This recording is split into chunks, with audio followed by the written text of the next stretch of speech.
શું તમને ખબર છે કે તમારા ઘરના રસોડામાં જ એક એવી સાવ સામાન્ય દેખાતી વસ્તુ છુપાયેલી છે, જેને જો સાચી વિધિથી શ્રાવણ મહિનામાં શિવલિંગ પર ચડાવી દેવામાં આવે તો 7 પેઢી સુધી ગરીબી તમારા ઘરનો રસ્તો ભૂલી જશે? હા, સાચું કહું તો જ્યારે મેં પહેલીવાર શિવપુરાણના એક અત્યંત પ્રાચીન અને ગુપ્ત અધ્યાયમાં આ ચમત્કારિક ઉપાય વિશે વાંચ્યું ત્યારે મને પણ તમારી જેમ જરાય વિશ્વાસ નહોતો આવ્યો. તમારા મતે એવું તે શું હોઈ શકે જે રાતોરાત કોઈ પણ કંગાળ કે દેવામાં ડૂબેલા વ્યક્તિને કરોડપતિ બનાવી શકે? દોસ્તો, આજની આપણી આ વીટી કથામાં હું તમને કોઈ સામાન્ય ઉપાય નહીં, પણ મહાદેવને પ્રસન્ન કરવાનું એક એવું અચૂક બ્રહ્માસ્ત્ર આપવા જઈ રહ્યો છું, જેણે લાખો લોકોના નસીબ કાયમ માટે બદલી નાખ્યા છે. તમે કલ્પના પણ નહીં કરી હોય કે માત્ર એક નાનકડી ભૂલ સુધારી લેવાથી અને એક ખાસ ગુપ્ત વસ્તુ શિવલિંગ પર અર્પિત કરવાથી તમારા જીવનના વર્ષો જૂના દેવા, બીમારીઓ અને શત્રુઓ હંમેશા માટે નષ્ટ થઈ શકે છે. તો મારી તમને બે હાથ જોડીને નમ્ર વિનંતી છે કે આજના આ વિડીયોને વચ્ચેથી છોડવાની ભૂલ બિલકુલ ન કરતા, કારણ કે શું ખબર, ખુદ મહાદેવ આજે આ વિડીયોના માધ્યમથી તમને તમારા ભવિષ્ય માટે કોઈ મોટો અને શુભ સંકેત આપી રહ્યા હોય. દોસ્તો, અત્યારે પવિત્ર શ્રાવણ મહિનો ચાલી રહ્યો છે અને આખો માહોલ ભક્તિમય અને શિવમય બની ગયો છે. આપણે સૌ બહુ સારી રીતે જાણીએ છીએ કે દેવોના દેવ મહાદેવ સ્વભાવે કેટલા ભોળા અને દયાળુ છે. તેમને પ્રસન્ન કરવા માટે તમારે ક્યારેય કોઈ મોટા યજ્ઞ કે હજારો રૂપિયાના દાન પુણ્ય કરવાની જરાય જરૂર નથી હોતી. મહાદેવ તો તમારા હૃદયનો સાચો ભાવ અને માત્ર એક લોટો શુદ્ધ જળ જોઈને પણ રીઝી જાય છે. પણ ઘણીવાર આપણા મનમાં એવો નિરાશાજનક પ્રશ્ન થતો હોય છે કે આપણે આટલા વર્ષોથી સતત મંદિરે જઈએ છીએ, આટલા બધા કઠિન ઉપવાસ અને વ્રત કરીએ છીએ, તો પણ આપણા જીવનમાંથી દુઃખ કેમ નથી જતા? આપણી નાની અમથી મનોકામના પણ કેમ પૂરી નથી થતી? એનું સૌથી મોટું અને મુખ્ય કારણ એ છે કે આપણે જાણતા અજાણતા મંદિરમાં પૂજા કરતી વખતે કેટલીક એવી નાની અને સામાન્ય લાગતી ભૂલો કરતા હોઈએ છીએ જે આપણા બધા જ પુણ્યને નષ્ટ કરી દે છે. જો તમે પણ દિલથી એવું ઈચ્છતા હોવ કે મહાદેવ તમારી જાણીએ અજાણીએ થયેલી બધી જ ભૂલો માફ કરીને તમારા પર અને તમારા આખા પરિવાર પર પોતાના દિવ્ય આશીર્વાદનો વરસાદ કરે, તો અત્યારે જ કોમેન્ટ બોક્સમાં જઈને પૂરી શ્રદ્ધાથી ઓમ નમઃ શિવાય અથવા હર હર મહાદેવ ચોક્કસ લખી દેજો. અને હા, જો તમે સાચા શિવ ભક્ત છો તો આ વિડીયોને અત્યારે જ લાઈક કરી દેજો, જેથી મહાદેવના દરબારમાં તમારી આજની હાજરી નોંધાઈ જાય. જીવનમાં બે પૈસા કમાવવા માટે અને પોતાના પરિવારને સુખી રાખવા માટે આપણે સૌ કેટલી રાત દિવસ કાળી મજૂરી કરીએ છીએ, છતાં મહિનાના અંતે હાથમાં કંઈ જ બચતું નથી હોતું. આવક કરતાં જાવક એટલી બધી વધી ગઈ હોય છે કે માણસ અંદરથી સાવ તૂટી જાય છે અને નિરાશ થઈ જાય છે. શિવપુરાણમાં એક બહુ જ અદ્ભુત કથા આવે છે કે પ્રાચીન કાળમાં એક અત્યંત ગરીબ અને દરિદ્ર બ્રાહ્મણ હતો. તેની પાસે પોતાના નાના બાળકોને 2 ટંક ખવડાવવા માટે અનાજનો એક દાણો પણ બચ્યો નહોતો. તે સાવ નિરાશ થઈને જ્યારે જંગલમાં ભટકી રહ્યો હતો ત્યારે તેને અચાનક એક જૂનું, જર્જરિત શિવાલય જોવા મળ્યું. તેની પાસે ભગવાનને ચડાવવા માટે કંઈ જ નહોતું, માત્ર તેના ફાટેલા કપડાના છેડે થોડાક કાળા તલ અને એક સુકાઈ ગયેલું બીલીપત્ર પડ્યું હતું. તેણે રડતા રડતા, અત્યંત કરુણ ભાવથી એ કાળા તલ અને બીલીપત્ર શિવલિંગ પર ચડાવી દીધા અને પોતાની ગરીબી દૂર કરવા માટે મહાદેવને કરગરવા લાગ્યો. દોસ્તો, તમને જાણીને ભારે નવાઈ લાગશે કે મહાદેવ એ ગરીબ બ્રાહ્મણની એ સાવ સામાન્ય ભક્તિથી એટલા બધા પ્રસન્ન થઈ ગયા કે બીજા જ દિવસે એ બ્રાહ્મણના તૂટેલા ઝૂંપડાની જગ્યાએ એક વિશાળ અને ભવ્ય મહેલ ઊભો થઈ ગયો હતો અને તેના ઘરમાં ધનના મોટા ઢગલા થઈ ગયા હતા. આ કોઈ જાદુ કે ચમત્કારથી કમ નહોતું. તો તમારા મતે શું આજે આ કળિયુગમાં મહાદેવ આપની સાચી પ્રાર્થના નહીં સાંભળે? ચોક્કસ સાંભળશે. બસ આપણને એ સાચી વિધિની ખબર હોવી જોઈએ જે આજે હું તમને વિસ્તારથી જણાવવાનો છું. હવે હું તમને એ ગુપ્ત વસ્તુ અને શિવપુરાણની એ સાચી વિધિ વિશે જણાવવા જઈ રહ્યો છું જે તમારે બહુ જ ધ્યાનથી અને શાંતિથી સાંભળવાની છે. શ્રાવણ મહિનાના કોઈ પણ સોમવારે અથવા તો પ્રદોષના પવિત્ર દિવસે તમારે સવારે વહેલા બ્રહ્મ મુહૂર્તમાં ઉઠી જવાનું છે. બ્રહ્મ મુહૂર્ત એટલે સવારે 4 થી 5 વાગ્યાની આસપાસનો સમય. સ્નાન કર્યા પછી તમારે એકદમ શુદ્ધ સફેદ રંગના કપડાં પહેરવાના છે. હવે તમારે તમારા ઘરના રસોડામાંથી 108 આખા મગના દાણા એકદમ સાફ અને ઘાટા લીલા રંગના લેવાના છે. એક વાતનું ખાસ ધ્યાન રાખજો દોસ્તો કે આ 108 દાણામાંથી એક પણ દાણો સહેજ પણ તૂટેલો, સડેલો કે કાણાવાળો ન હોવો જોઈએ. આખા મગ જ લેવાના છે. આની સાથે તમારે એક તાંબાના લોટામાં તમારા ઘરના માટલાનું જ શુદ્ધ મીઠું જળ લેવાનું છે. એ જળમાં થોડું પવિત્ર ગંગાજળ અને એક નાનકડો ગોળનો કટકો નાખવાનો છે. હવે ખુલ્લા પગે મનમાં સતત શિવજીનું સ્મરણ કરતા કરતા તમારા ઘરની નજીક આવેલા કોઈ પણ શિવાલયમાં જાઓ. મંદિરમાં ગયા પછી સૌથી પહેલા બહાર બેઠેલા નંદી મહારાજને 2 હાથ જોડીને પ્રણામ કરો. ત્યારબાદ ગર્ભગૃહમાં શિવલિંગ પાસે જઈને તમારું મુખ ઉત્તર દિશા તરફ રહે એ રીતે ઊભા રહો.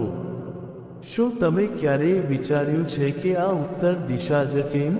કારણ કે ઉત્તર દિશામાં સાક્ષાત માતા પાર્વતીનો વાસ છે અને ત્યાંથી મુખ રાખીને જળ ચડાવવાથી શિવ અને શક્તિ બંનેના સંયુક્ત આશીર્વાદ આપણને પ્રાપ્ત થાય છે.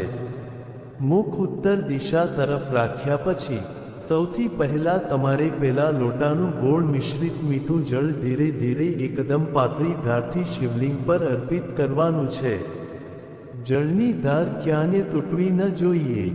જળ ચડાવતી વખતે તમારો અવાજ બહાર ન આવે એ રીતે મનમાં ને મનમાં જ શ્રી શિવાય નમસ્તુભ્યં મંત્રનો જાપ સતત ચાલુ રાખવાનો છે. જળાભિષેક પૂરો થાય એટલે પેલા 108 આખા લીલા મગના દાણા તમારા જમણા હાથની હથેળીમાં લો. તમારી બંને આંખો બંધ કરો અને તમારા જીવનની જે પણ સૌથી મોટી પરેશાની છે, પછી ભલે તે માથા પર ચડેલું મોટું લાખો રૂપિયાનું દેવું હોય, નોકરી મળવાની સમસ્યા હોય કે પછી ઘરમાં ચાલતો રોજનો કંકાસ હોય, તે બધું જ દેવાધિદેવ મહાદેવને સાચા હૃદયથી કહી દો. એવી રીતે વાત કરો જાણે કે તમે તમારા કોઈ પરમ મિત્ર કે તમારા પોતાના પિતા સાથે વાત કરી રહ્યા છો. ત્યારબાદ એ 108 મગના દાણા ઓમ નમઃ શિવાય બોલતા બોલતા એકસાથે શિવલિંગ પર પ્રેમથી ચડાવી દો. દોસ્તો, શિવપુરાણ અને જ્યોતિષ શાસ્ત્ર સ્પષ્ટપણે કહે છે કે લીલો મગ એ બુધ ગ્રહનું પ્રતીક છે અને બુધ એટલે બુદ્ધિ, વેપાર અને અપાર ધનનો સ્વામી. જ્યારે આ લીલા મગ શિવલિંગ પર અર્પિત થાય છે ત્યારે તમારી કુંડળીના તમામ ખરાબ અને નડતરરૂપ ગ્રહો શાંત થઈ જાય છે અને ધન આવવાના નવા રસ્તાઓ તમારી લાઈફમાં આપોઆપ ખુલવા લાગે છે. જો તમને આ દિવ્ય માહિતી સાંભળવામાં આનંદ આવી રહ્યો હોય અને ભવિષ્યમાં પણ આવી જ ચમત્કારિક અને ગુપ્ત વાતો સૌથી પહેલા જાણવી હોય તો આપની આ વીટી કથા ચેનલને અત્યારે જ સબસ્ક્રાઇબ કરવાનું બિલકુલ ભૂલતા નહીં, જેથી આપણો આ આધ્યાત્મિક સફર નિરંતર ચાલતો રહે. આપણામાંથી ઘણા લોકોની અવારનવાર એવી ફરિયાદ હોય છે કે અમે તો દરરોજ શિવલિંગ પર બિલીપત્ર ચડાવીએ છીએ પણ અમને કોઈ જ ફળ નથી મળતું. શું તમને ખબર છે કે બિલીપત્ર ચડાવવાનો પણ એક ખાસ શાસ્ત્રોક્ત નિયમ છે જે બહુ ઓછા લોકો જાણે છે? જ્યારે પણ તમે શિવલિંગ પર બિલીપત્ર ચડાવો છો ત્યારે હંમેશા એ વાતનું ખાસ ધ્યાન રાખો કે બિલીપત્રનો જે લીસો અને ચીકણો ભાગ છે તે જ હંમેશા શિવલિંગને નીચેથી સ્પર્શ કરવો જોઈએ. ખરબચડો ભાગ ઉપર રહેવો જોઈએ. એટલું જ નહીં, બિલીપત્રની ડાળીનો જે પાછળનો જાડો ભાગ હોય છે, જેને આપણા શાસ્ત્રોમાં વજ્ર કહેવામાં આવે છે, તેને હંમેશા નખથી તોડીને જ બીલીપત્ર અર્પિત કરવું જોઈએ. જો તમે એ વજ્ર સાથે બીલીપત્ર ચડાવો છો તો એવું કહેવાય છે કે પૂજાનું પૂર્ણ પુણ્ય ક્યારેય મળતું નથી. અને હા, બીલીપત્રની ત્રણેય પાંદડીઓ ક્યાંયથી પણ ખંડિત, ફાટેલી કે કાણાવાળી ન હોવી જોઈએ.